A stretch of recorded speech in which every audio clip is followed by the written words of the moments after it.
va nous envoyer un ange pour que nos pieds ne touchent pas le sol. Et en même temps aussi, il nous dit, mais,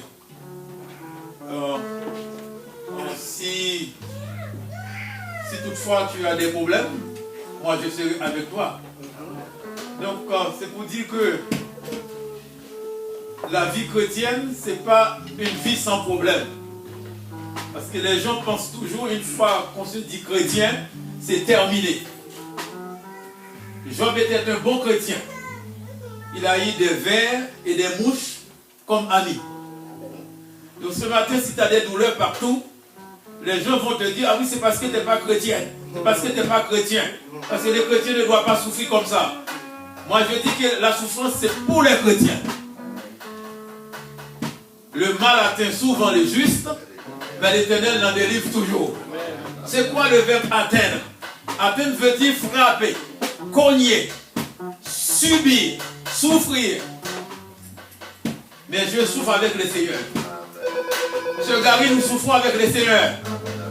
Amen, notre petit derrière. Elle s'occupe de ses deux beaux enfants, c'est normal. Je veux dire à Frère Villers, on souffre avec le Seigneur. Amen, amen, notre petit fort. Regardez les garçons. Je dis à Sœur Wishnid, on souffre avec le Seigneur. Amen. Ah, fille, elle est plus costaud dans celle-là que les garçons. Je dis à Sœur Masrine, on souffre avec le Seigneur. Amen. Ah, j'entends un grand amen.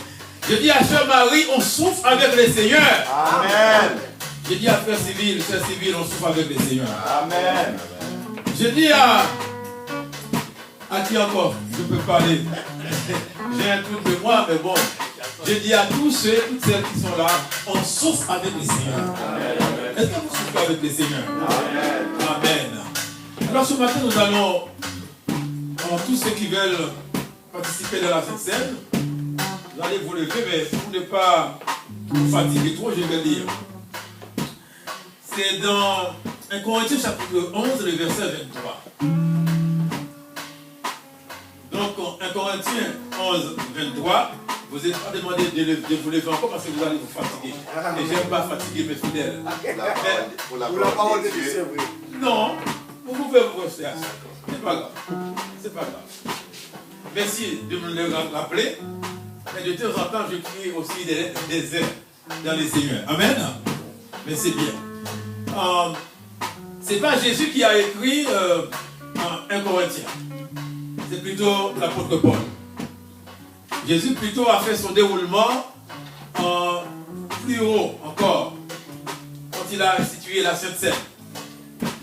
Mais c'est la même chose. L'apôtre Paul nous rappelle ce matin, car je récite du Seigneur ce que je vous ai enseigné. C'est que le Seigneur Jésus, dans la nuit où il fut livré, prit du pain. Et après avoir rendu grâce, le rompit et dit, ceci est mon corps qui est rompu pour vous. Faites ceci en mémoire de moi. De même, après avoir soupé, il prit la coupe et dit, cette coupe est la nouvelle alliance en mon sang. Faites ceci en mémoire de moi.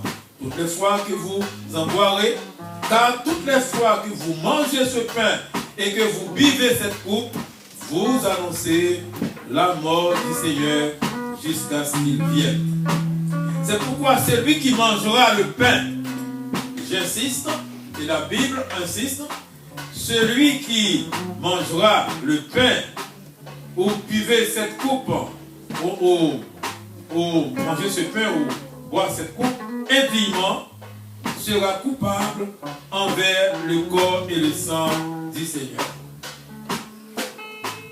Ok.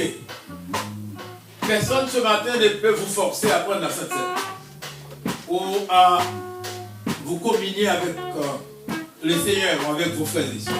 C'est une question de conscience. Amen. Bon, quand vous ne prenez pas trop longtemps, le Seigneur sait pourquoi.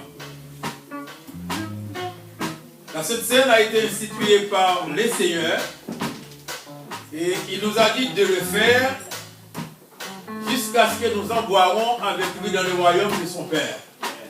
Ce matin, nous allons manger et boire ensemble. Si vous vous sentez capable de le faire, faites-le pour la gloire de Dieu et pour vous-même. Et pour être entouré de vos frères et sœurs. Je vous dis quelque chose. La Sainte Seine ne vous sauve pas. La Sainte Seine ne vous empêche pas de vous pendre. Parce que Judas a pris le repas et il s'est rendu. La Sainte Seine ne va pas vous inviter de mentir. Pierre l'avait pris, il a menti après. Vous êtes d'accord avec moi? Il a dit à la dame, je ne connais pas ce monsieur-là que tu me parles. Tu me parles de Jésus, je ne connais pas Jésus. Alors qu'il avait pris la Sainte Seine avec Jésus quelques temps auparavant. Donc si la Sainte Seine ne me paye pas de la mort ni de la vie, et il fait quelque chose en moi, il me rappelle la mort de Jésus. Est-ce que l'église est là ce matin? Amen. Il me rappelle de la souffrance de mon papa. Donc quand je prends la Sainte Seine, je me rappelle qu'il y a quelqu'un qui est mort et ressuscité pour moi. Et puis ça me donne conscience aussi pour faire du bien autour de moi. Alléluia. Pour faire du bien dans mon cœur, dans mon âme, dans ma vie. Amen. Et puis en même temps, d'aimer les personnes qui sont autour de moi. Alléluia. Donc tout cela demande un effort. Mais rappelez-vous ce matin que vous allez prendre la Sainte Seine pour vous rappeler de la mort et de la résurrection de Jésus-Christ. Et en vous disant aussi, il vous attend au ciel le plus tard que possible, mais pour aller encore dans cette même cérémonie, manger et boire avec lui. Amen.